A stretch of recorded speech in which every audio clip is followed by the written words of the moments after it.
Welcome back to Season 2 of You're All Doomed, where we slice and dice our way through Friday the 13th Part 2, 13 minutes at a time. I'm Brian. I'm Kinda Macho Greg. In this episode, we start with the continuation of the opening credits, and it ends with a campfire speech. And some of these credits are kind of interesting. We see a credit for the makeup by Carl Fullerton, which is a departure from the first movie where Tom Savini worked on it and was fantastic, but he went on to, instead of working on this movie, work on a movie called The Burning with Harvey Weinstein.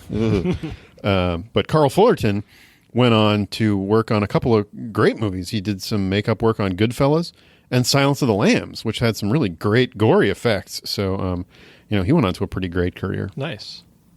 Harry Manfredini is back on music, which is great because he was fantastic in the first one, and we're always happy to hear his famous themes and motifs. And then the credits also introduce an important figure in the Friday the 13th franchise, Frank Mancuso Jr., who was an associate producer on this film. But he went on to be involved with the series through Part 5 and then again uncredited on Part 7. Frank Mancuso Jr. came to this series because his father was an executive at Paramount, and Frank was looking to get into the studio side of the business. But he was kind of a champion for this franchise. Paramount distributed these movies, but didn't take them super seriously. Wasn't terribly involved in the production side of things. But, it seems like Junior here recognized some worth and decided to get involved and really shepherd them through the process and really backed them for a number of very successful years. So he was kind of a good person to have behind the scenes, it seems like. And he went on to produce some really good movies. Ronin, which is one of my favorites. Mm-hmm. Species, which, has its Not charms. one of my favorites. And Cool World, which was that Brad Pitt animated, half animated movie, directed by Ralph Bakshi, who apparently punched Frank Mancuso Jr. at one point during a dispute on the set of that movie. So that must have been a little bit of a contentious relationship. Part 2 here is written by Ron Kurz, although there's some indication that there's some uncredited script work that went on and some ideas generated from other people too. But then it also states that this is based on characters created by Victor Miller. Yeah. Which, in light of the current legal status of the franchise, is kind of an interesting credit to look back on because it's pretty definitive that he played a role in this. Yeah, and that these things are based on characters he created. So I wonder if they show this credit sequence in the trial. That'd be kind of cool. Yeah, I noticed that too, and I don't know what that means and how easily it is dismissed, in terms of, how much it actually means, but how much weight it carries legally.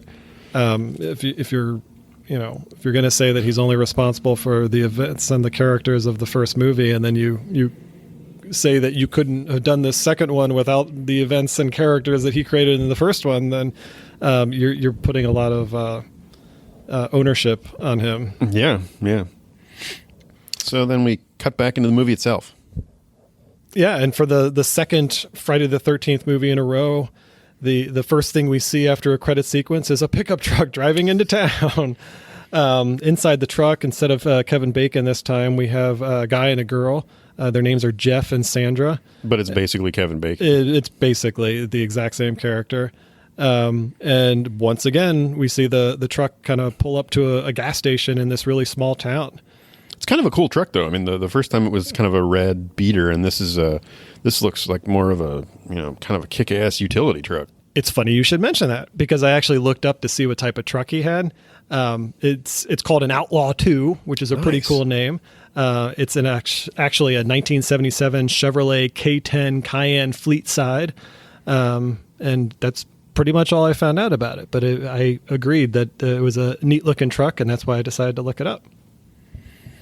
So, it's pulling into this town. Is it meant to be the same town that Annie walked into in the first movie at the beginning. I think so, yeah. And the reason why I think that is because Crazy Ralph shows up.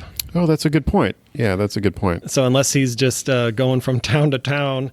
Up and down the dial. Yeah, good point. Crazy Ralph's there, so obviously it is. I mean, Annie, I forget what gas station she walked up to where she talked to the dog. I wonder if it was an Exxon station like this one. I suppose I should have gone back to check. But yeah, I don't know if it is literally the same town in terms of filming location, but I know what you mean.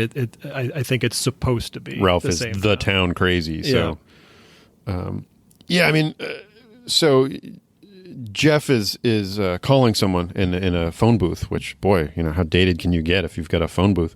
But he's in the middle of a call when Crazy Ralph reappears. And so Ralph is not only crazy, but he's kind of rude. Yeah, he's just interrupting their phone call like a dick. He just goes right up to him. He's like, I told the others. They didn't believe me. You're all doomed. You're all doomed.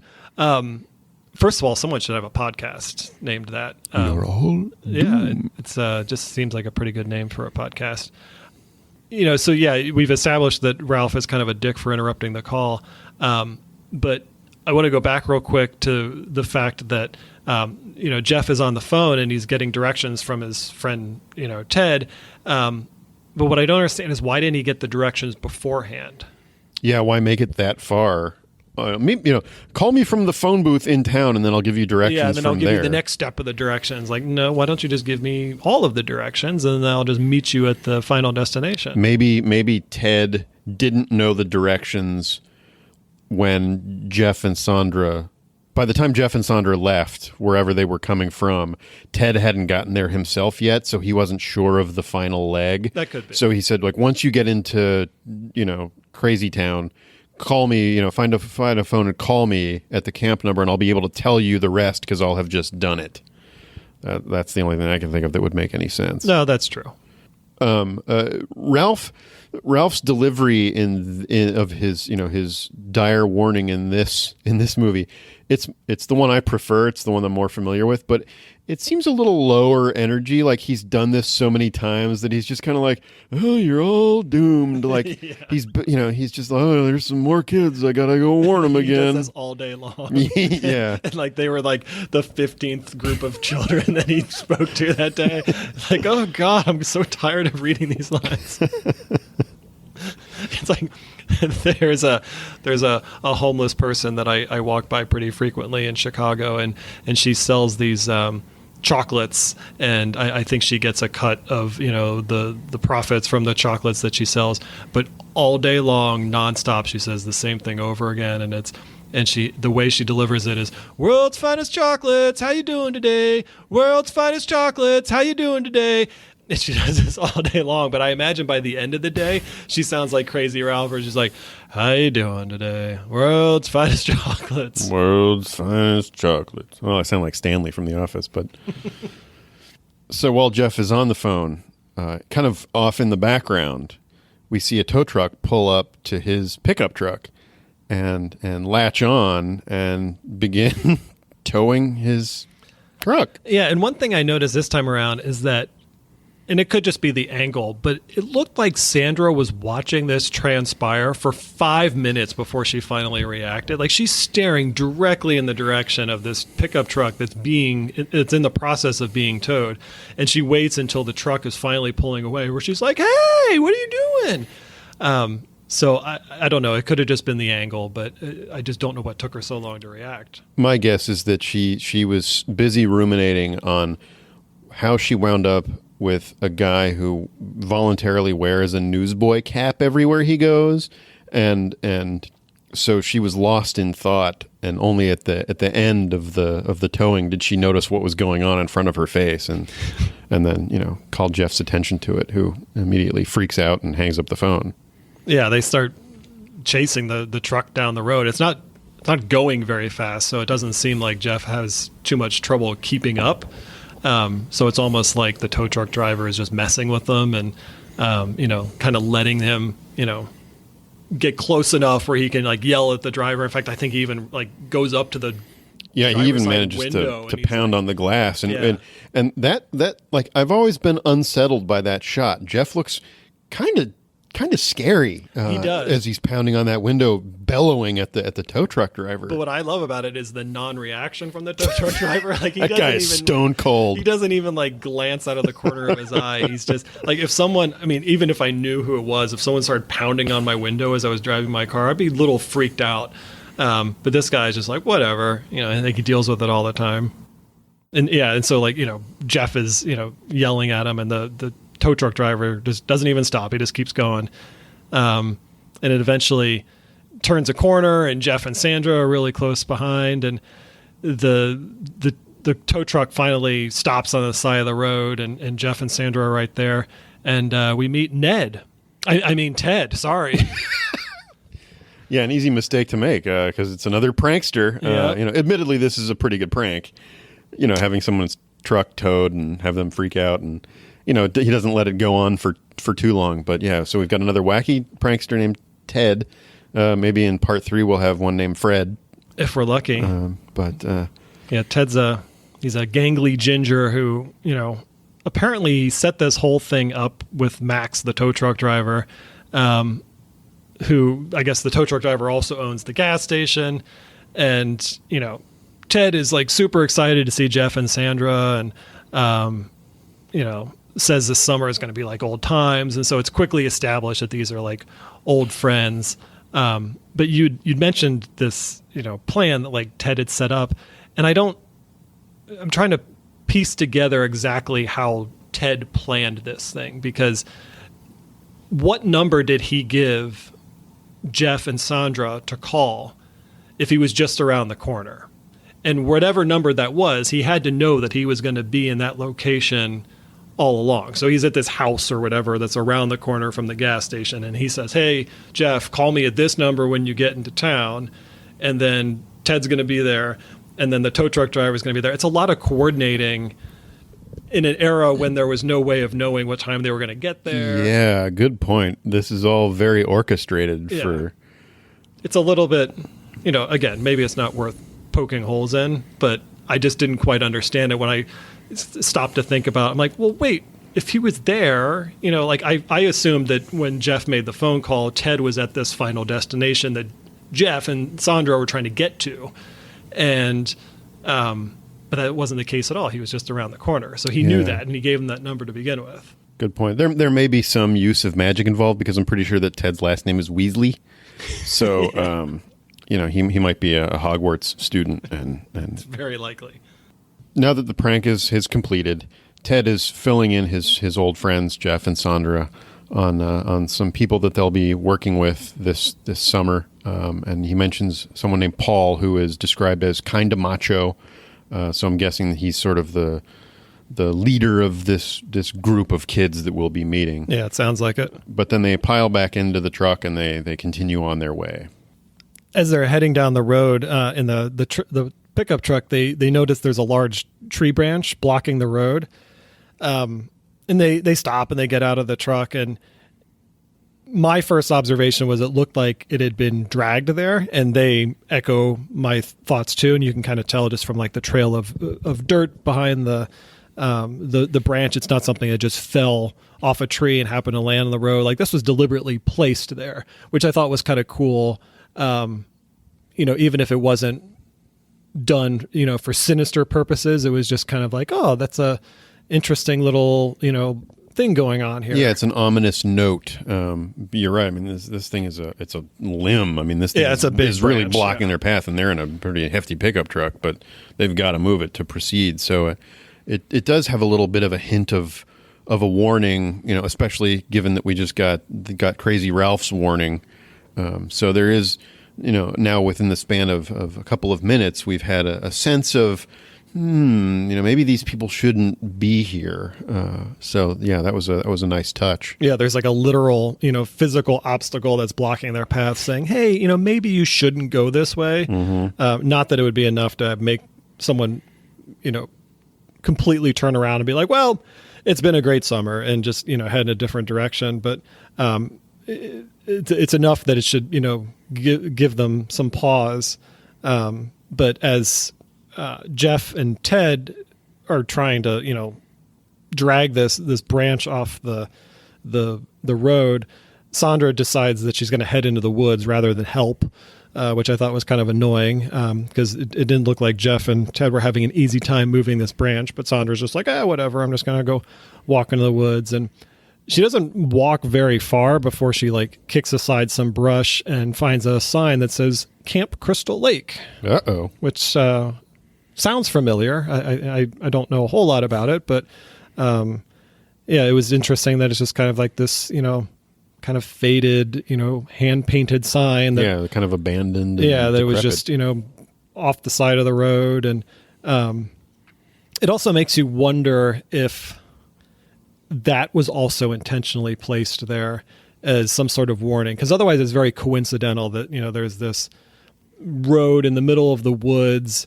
and then out of nowhere there's this branch laying in the woods or in the street, and then, oh, by the way, right off the side of the road, nowhere near their destination from what we can tell, is this Camp Crystal Lake sign. The two things don't necessarily belong there. So I wonder if it's like, hey, if you didn't get the hint from the branch in the road, now there's this sign in the brush. Are you starting to add these things up yet? So that's one thing that I wondered when I saw that. Yeah, there's some marking of territory going on here. It seems like you're right, which is backed up by the fact that when they drive off, we see a point of view shot of a hand. Someone's been watching them. So contrary to what I said when we talked about the first movie, point of view, camera work does not go away. But it's not used a ton. We get a little bit more of it later in this movie, but so we see someone watching them. Yeah, and before they drive away, Ted and Jeff see Sandra looking at this sign in the ground, and Ted's a little spooked by it. He seems to be the only one that actually knows what Camp Crystal Lake is, and he says, he's like, Camp Blood.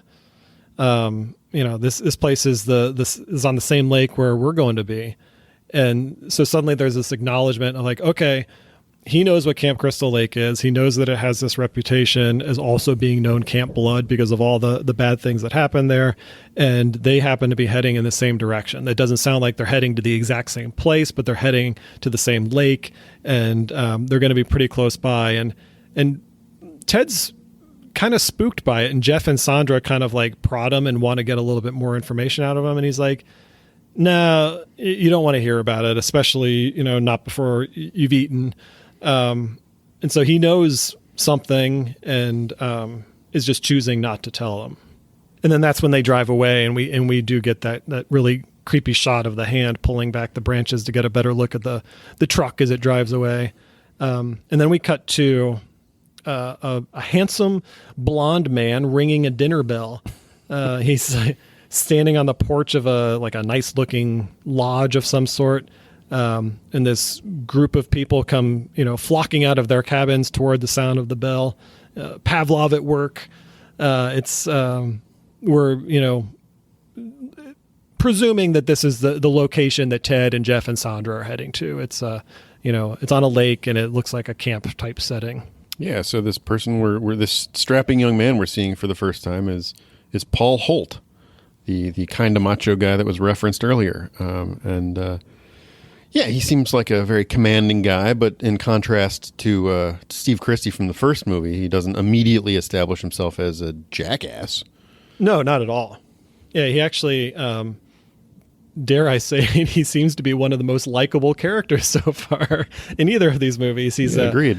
He seems like a pretty decent guy, and the people that are there, for whatever event is about to take place, they seem to like him too, and they're all kind of gathering around and waiting to hear what he has to say. But before we can hear what Paul has to say, we cut to a girl walking in the woods with her dog. She's wearing a cut-off Mickey Mouse shirt and what can best be described as denim bikini bottoms. I don't even think we could call them Daisy Dukes because there's not enough material there, but they're revealing shorts. Yeah, in this more enlightened era, and the fact that we're now into middle age, I don't feel like it's easy to talk about this character ourselves. So I've taken the liberty of inviting a special guest. I'm going to have 12-year-old Greg come and address this character. So I'll pass this over to him now. Oh, great. Hi guys, this is 12-year-old Greg, and I just want to say that this girl is like super hot. And those shorts are really those shorts are really tight and small. But she seems cool. And I hope we see more of her later, if you know what I mean. Yeah. So she's walking through the woods, and then somebody shoots her in the butt with a slingshot. It's really kind of weird, and I don't think that was a nice thing to do. Yeah, was it Dennis the Menace? That'd be kind of funny, but yeah. So I'm hoping maybe we get some nudity later on. We'll see, but I'll talk to you guys later. Bye. Hey, 12-year-old Greg, before you go, can I just ask you a quick question? Yes, sir. In the last episode, we got to see a young boy or a young girl. It depends on your point of view, but they're stomping through the puddles in the neighborhood at night, and they were this kid was singing the Itsy Bitsy Spider. And I'm just wondering what, if 12-year-old Greg was stomping through the puddles in his neighborhood, what song would you be singing? That's a really good question, Brian. Probably You Got the Touch by Stan Bush. That song is awesome. Okay, then. Well, thanks for joining us, 12-year-old Greg. Maybe we'll have you back some other time. Yeah, see you later, guys. Yeah, thanks, 12-year-old Greg. So Super Perv here shoots this young lady in the butt with a slingshot. Back in a day when people just had slingshots, in their back pocket, I suppose. But, for the second movie in a row, we're seeing someone who's using a very strange tactic to try to, win the affection of a woman. Good point. A projectile weapon to impress a girl. Yeah. And, granted, this one's a little bit more harmless than, shooting an arrow at someone's head. But still, firing a slingshot directly at her butt cheeks is not the most endearing, attempt at affection. And yet it seems to kind of work because obviously she turns around and sees who did it. And this is Scott and Terry. And she seems to know who he is. She says, Scott. And he winks at her. And with his popped collar and, just total 80s douchebag. But, she seems annoyed, but kind of like flirtatiously annoyed with him. So, I mean, obviously they've had encounters before this, and I shudder to think what those might have been. Yeah, she's definitely more receptive to it than, Brenda was when, Ned shot the arrow at her head. So, yeah, there's a little bit more of an established relationship here where maybe they're used to flirting with each other, and this is just his latest tactic, and she's just like, oh, okay, whatever. He's harmless. Yeah, I have to say that this segment of the movie, between Terry's figure and Sandra's figure, makes me really uncomfortable with what the casting process for this movie must have been like for these actresses. I prefer not to think about it. Yeah, that probably was pretty skeevy. So, But we're back at the lodge, and the blonde guy we saw before, Paul, is sitting on the stairs, and we figured out that all the people that are gathering around, they're counselors. And he tells the group of people that it's great to have them here, and this lodge that they're at it's a counselor training center, and that they're there. I'm guessing it's probably the beginning of the summer. I'm a little, fuzzy on what a counselor training session would be like when, summer camps typically take place in the summer, and this seems to be in the summer, so it's kind of eating into that time. But maybe it's just the beginning of the summer. They get together, they learn some tips and tricks on how to be a good counselor, and then they get sent off to the various camps, and then they take care of actual, kids. Yeah, they're doing this training part while the boathouses are being painted and the gutters being rehung at all of the various camps that they'll be counseling at. There's 12 of them, plus Paul, so that's 13, but then I get the sense that we're waiting for one more person. And we've learned that they've all worked as counselors at one point or another, so these are not rookies. These are all people that either have a relationship with Paul in the past or have been counselors in the past, and they're just here to kind of brush up on their skills. And, so it's like it's just a training center for these counselors. And we finally get some diversity in the cast. There are a couple of non-white people. The first movie was white as the driven snow, so we've got people of various skin tones, which is nice to see. They're branching out a little bit in the casting of Friday the 13th. And we learn a little bit about some of the counselors as Paul's kind of doing a roll call. Terry, the girl that we saw a minute ago walking with the dog and the butt cheeks, and Vicky, another girl, they both worked upstate together last summer. So there's some familiarity there. Paul is super excited to see Scott, the guy with the slingshot.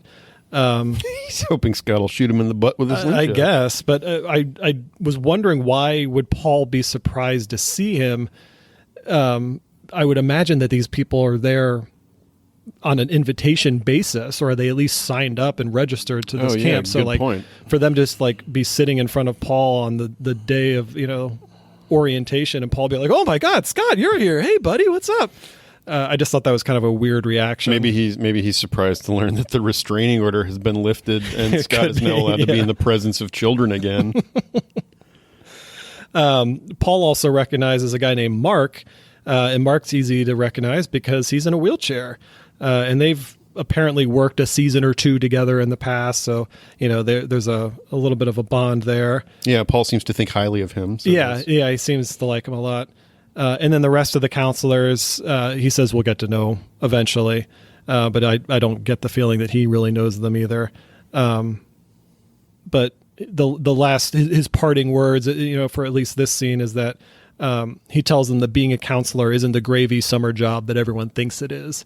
So I was wondering, as I've gotten older, there's times where I thought, damn, I should have been a camp counselor. Like, that would have been kind of cool and kind of fun. I never pursued it as a kid, primarily because I was chicken shit and never wanted to go to camp because I've watched too many of these movies. But would you ever be a camp counselor? Like, is that something that would ever interest you? That's an interesting question. I did go to camp a couple summers. And yeah, I was freaked out the whole time because I had seen these movies. And so I remember one night with my friend Scott, we were walking back from a pretty long way from a campfire outing to the main cabin area. And we were both freaking out at every little snap of twigs in the woods and stuff. I don't know. I could see having maybe done it for a summer. I don't know that that I have the patience necessary to deal with rambunctious 12-year-olds, a lot. But maybe like a camp of underprivileged kids or kids who would, not otherwise have the opportunity to be at camp and would maybe appreciate it or learn to appreciate it and show them a side of life they wouldn't otherwise be exposed to. That could be kind of interesting. Yeah, I feel the same way. Like, I don't have any desire, spend my summer wrangling, little shitheads. But if they were kids that were truly appreciating the time there and were looking forward to it, then I think I would definitely enjoy that experience. Yeah, I mean, now that we say that, like Paul Newman had the hole in the wall camp for kids with disabilities or illnesses, and I could see having a lot of fun being a counselor at one of those, and seeing some of the kids who were facing some tough things. Have a good time for a week. That'd be kind of fun. I could see doing that. The next scene we see is a red convertible Volkswagen Beetle driving down the road. It's Cliff Jumper from Transformers. Or the knockoff Bumblebee that I had that was inexplicably red for some reason. That's right. I remember that one. It's just a red Volkswagen going down the road. But the reason why we bring it up is because the person driving this car practically runs Crazy Ralph off the road. He's, once again, riding his bike down this road in the middle of the woods. And as the car goes by, it backfires and it just scares the shit out of Crazy Ralph. And he kind of swerves off the road and into the grass. And we don't really get to see his reaction, but as the car goes down the road, it passes a sign that says Packanack Lake Region Counselor Training Center. So now we know exactly where we are. We know it was a counselor training center, but now we know it's Packanack Lake. New Jersey again. Yep. The backfiring car to me, seems to be establishing that the car might be unreliable. Okay. We'll see if that pays off later or not, but that seemed like an interesting detail to throw in. It also accomplished the nice bit of business of nearly unseating Ralph from his bicycle. Right, which is always funny to see. So when we're back at Packnack Lodge, Paul's explaining to all the customers that, the plan for the summer is like, and he does make a crack about, once everyone shows up. So we can presume that the person that we just saw driving this Volkswagen is probably running late, and Paul's a little annoyed by it. But he tells everyone that, the plan is to go back to basics, like the basics of camp counseling. And that means, like survival, first aid, boating, archery, rifle range, all of that stuff. And so it's really just kind of like getting, down and dirty with all the things you're going to be doing at camp and making sure you're doing them correctly, I guess. He also offers some advice that it's bear country. So he kind of admonishes the young ladies present to keep clean during their menstrual cycles. At which point, Vicky gives Terry a very knowing nudge. And I'm not sure what that's supposed to mean. Right. Like, is Terry notorious for not... Hey, remember when that bear came running after you? Yeah, or like she's just like, constantly not fresh or something. It was really odd.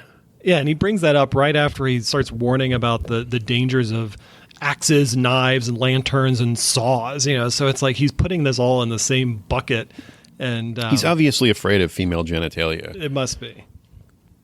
So this backfiring, piece of shit Volkswagen pulls up to the lodge. I looked it up, of course. It's a 1971 Volkswagen Super Beetle convertible. I love these cars. I know. Yeah, you and Hitler. So the car pulls up to the lodge, and it's just backfiring, and it sounds terrible. And Paul basically just kind of interrupts his speech, and he's like, I got to go check this out.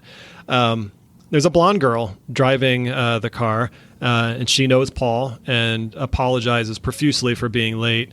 And Paul, without saying a word, just takes her into his office and is going to have a word with her. We learn that her name is Ginny, and she is Paul's assistant. And Paul is not happy that she's late and that everyone else got there hours ago. She apologizes, and they kiss. So now we know they're a couple. Yeah, I mean, and Ginny does not seem to be taking Paul's anger all that seriously. She seems to see him as kind of puffed up and making a show of his authority, but she doesn't seem, all that contrite. Obviously it was out of her hands if her car was breaking down or whatever, but yeah, she's obviously got some leeway with Paul. So it's not like he's going to fire her or something, but maybe he was also just anxious for his little side action to get there, and he was wondering why she was taking so long. So after, Paul dresses down Ginny, Ginny has to move her car or something. She just pulled it up, and, now she has to move it again, but now the car won't start. So you were correct. This, this hint that this piece of shit car could be problematic later turns out to be true. Paul tells her that she needs to treat the car gently and to use some of that child psychology she's been majoring in. So now we know that Ginny is a child psychology major. Well laid out, yes. Yeah, I don't know, what that has relevance to do with that anything, will have, but whatever. Now we know that.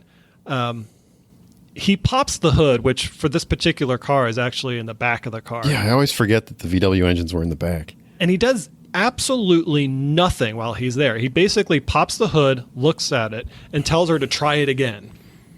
And the car starts right up instantly. Like he did something, miraculous to fix this thing. But belching black smoke in his face. Oh, just absolutely disgusting, like in his face. But Ginny thinks this is kind of funny, and she drives away. Yeah, I mean, I get the sense that Paul wanted to see. Well, he opened the engine cover, took a quick look to see if there was anything obviously wrong, saw that there wasn't, then wanted to see what happened in the engine when she tried to start it. So this, he didn't expect it to start. Then, of course, it belches the smoke in his face. And it turns out that Ginny knew it would start. She was kind of luring him into the back of the car to get a face full of exhaust. I was just going to say that. Like, I had a feeling she knew just, like, the button she needed to push to get the car to start just, correctly. And so she waited until he was in the right position and then, hit that button or whatever. And Yeah, she probably knew that he was going to be mad at her for being late, that he was going to be all, full of himself. And so she wanted to knock him down a peg by getting his face covered in exhaust and soot. So well done, Ginny. Right away, I'm kind of on Ginny's side. She's cool. Then it cuts to that evening, and the entire group is surrounding a campfire. And Paul is giving them an interesting speech, a little bit of history. Yeah, he looks. I mean, it's a nice setting. It's spooky. You're in the woods. You're sitting around the campfire, and he takes a very serious tone, and everyone is really paying attention to him. And he says, "I don't want to scare anyone, but I'm going to give it to you straight about Jason." Jason Statham? Yes, exactly, Jason Statham. I'm going to give it to you straight about Jason. His body was never recovered from the lake after he drowned. And if you listen to the old-timers in town, they'll tell you he's still out there. Some sort of demented creature, surviving in the wilderness, full-grown by now, stalking, stealing what he needs, living off wild animals and vegetation. Some folks claim they've seen him, right in this area. The girl that survived that night at Camp Blood, that Friday the 13th, she claimed she saw him. She disappeared 2 months later, vanished. Blood was everywhere. No one knows what happens to her. Legend has it that Jason saw his mother beheaded that night. Then he took his revenge, a revenge he continued to seek if anyone ever enters his wilderness again. And by now, I guess you all know, we're the first to return here. 5 years. 5 long years he's been dormant. Yeah, so this speech really delivers a lot of very interesting information, starting with the fact that, at least on some level, the legend of Jason has lived on, and that some people think that he did, in fact, survive drowning all those years ago. So maybe the figure we saw jumping out of the lake at the end of the first movie was real. But it's interesting to learn that Alice disappeared 2 months after surviving the first movie. Yeah, so I mean, that was the opening sequence we saw in the house. Mm-hmm. So we know now that was 2 months afterwards. The fact that she disappeared without a trace kind of lends credence to the theory that the baggy pants took the tea kettle off the stove to, not alert anyone so that, they would come rushing to investigate. But instead she just kind of vanished. Although if there's blood everywhere, odds are that means she's probably dead. I think we have a pretty clear suspect at this point, because even Paul now at this point, so now we know that it's 5 years later. So it's 5 years since we saw Alice get the ice pick in the head, and they're back at the lake where this all, the original beheading of Mrs. Voorhees took place. So Alice disappears, but then now Paul is saying, legend has it that Jason saw his mother beheaded, and then he went and took his revenge, and I'm taking that as a theory that he believes that Jason killed Alice, and that was part of his revenge. Yeah, I mean, I guess the movie is basically stating it for us. The movie is telling us that that's what happened in a sense. Getting bogged down in timelines is not a great idea with this series, but based on the fact that it's 5 years later, that means this takes place in 1984. Even though the movie itself came out in 1981. So that's kind of funny that it's, pulling a little bit of a fluidity with the time stream. I like the use of the description demented creature. It conjures up all sorts of possibilities in my mind of what people may have, claim they've seen in the area. And that it specifically discounts the idea of a little mossy 10-year-old boy running around because they say he's full grown. So, which is where, things start to fall apart a bit if you start to analyze it too closely. But, because if he was 10 when he drowned and now he's fully grown and it's only been 5 years, how is that possible? But again, we can't get too hung up in the details. No. And I mean, this is exactly the kind of thing that I think of when I think of these movies and why I enjoy these movies so much. I mean, it's this kind of vaguely sketched but very unsettling, legendary tale sitting around a campfire in the woods, kind of a version of like the escaped mental patient, it's always where you happen to be. You're in the area where the guy with the hook hand was last seen, which makes it even scarier. But yeah, this is exactly what Friday the 13th should be. It should be a campfire legend that we fear will turn out to be true. There's a little bit more of this speech in the next episode, but this is all I had for this particular episode, unless you had anything else to add. No, I don't think so. I mean, we learned they're the first ones to return, which is kind of a nice thing to hear. But sadly, the number of deaths in this episode is 0. However, we do get a lot of good information, so I feel like it was a pretty good chunk nonetheless. We'll hear the rest of Paul's story next episode, so be sure you tune in. Until then, I've been Brian. I've been Greg. And you are all doomed.